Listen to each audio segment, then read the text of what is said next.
श्री सद्गुरु महाराज की जय। प्रातः स्मरणीय अनंत श्री विभूषित परमाराध्य संत सद्गुरु महर्षि में ही परमहंस जी महाराज का प्रवचन। प्रत्यक्ष दर्शन अपने अंदर होगा। प्यारे लोगों, आप लोग जो चाहते हैं वही लाभ सत्संग से प्राप्त होता है।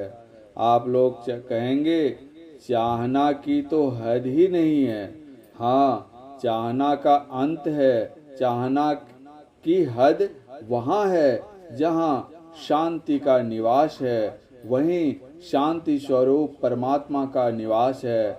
आपकी चाहना में खूब विचार कर देखिए। शांति कोई एक वस्तु है। कितना भी धन हो, कितना भी विद्या हो, शांति नहीं तो सुख नहीं। शांति प्राप्त करने के लिए शांति स्वरूप परमात्मा का भजन कर उनके चरणों में पहुंचना चाहिए। शांति स्वरूप परमात्मा सबके अंदर, सबके बाहर सर्वाधार बनकर अपने स्वयं निराधार हैं। सब लोग जो शांति चाहते हैं वह बाहर की चीजों में नहीं है। मन संतुष्ट हो जाए, बुद्धि तर्क वितर्क छोड़ दे, तब जो मन की दशा होती है उसी दशा में शांति है। उस दशा को प्राप्त करने के वास्ते, मन को संतुष्ट कर देने के वास्ते, मन की चंचल वृत्तियों को मिटा देने के वास्ते जो काम है वह काम सत्संग से लिया जाता है, अर्थात संत मत सत्संग से लिया जाता है। उसके लिए बाहर घूमने की जरूरत नहीं।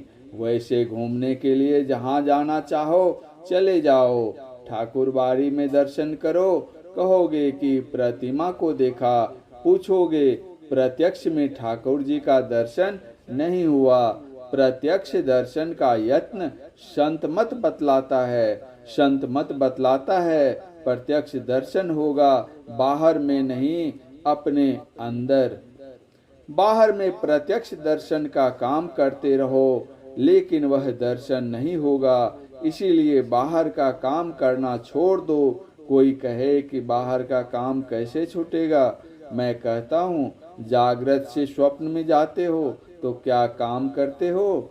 गहरी नींद में, नींद थोड़ी देर के लिए होती है, उसमें काम छूट जाता है। इससे आगे की भी अवस्था है जिसको तुरीय चौथी अवस्था कहते हैं, उसमें जाओ।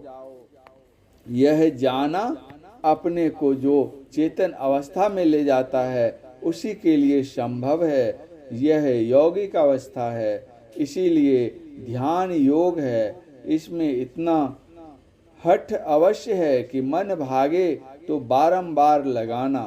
मन से मन को बटोरना होता है।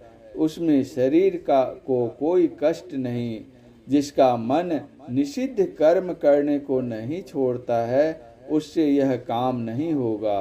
दिन रात में जितने समय जगते हो उतने समय मन को नहीं छोड़ते हो, अर्थात मन के ही साथ रहते हो। गोस्वामी तुलसीदास जी ने विनय पत्रिका में लिखा है, 3 अवस्था तजहु भजहु भगवंत। 3 अवस्था से पड़े जाओ। जैसे जैसे आगे बढ़ोगे धीरे धीरे मन छूटता जाएगा। तब समझ आएगा कि वहाँ का विचित्र संसार है। जब तक वह अवस्था ठहरेगी तब तक वैसा ही मालूम होता रहेगा। संत लोग इसका यत्न बतला गए हैं। वे कह गए हैं, जप करो और ध्यान करो।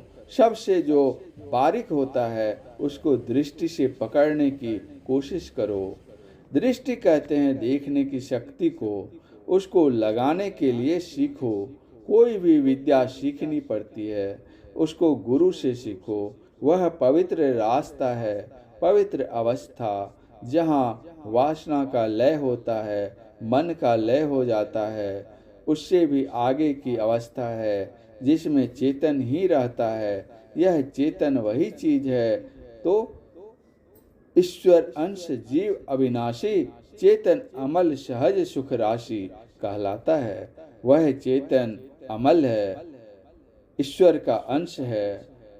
ध्यान में ज्ञान होता है, उस ज्ञान में चेतन की ध्वनि होती है। चेतन कपने वाला पदार्थ है। जो कपेगा उसमें कुछ न कुछ ध्वनि अवश्य होगी, उसमें वह ध्वनि होगी जो चेतन का स्वरूप है। यह ईश्वर का अंश है, उससे आगे शांति स्वरूप परमात्मा है। श्री सद्गुरु महाराज।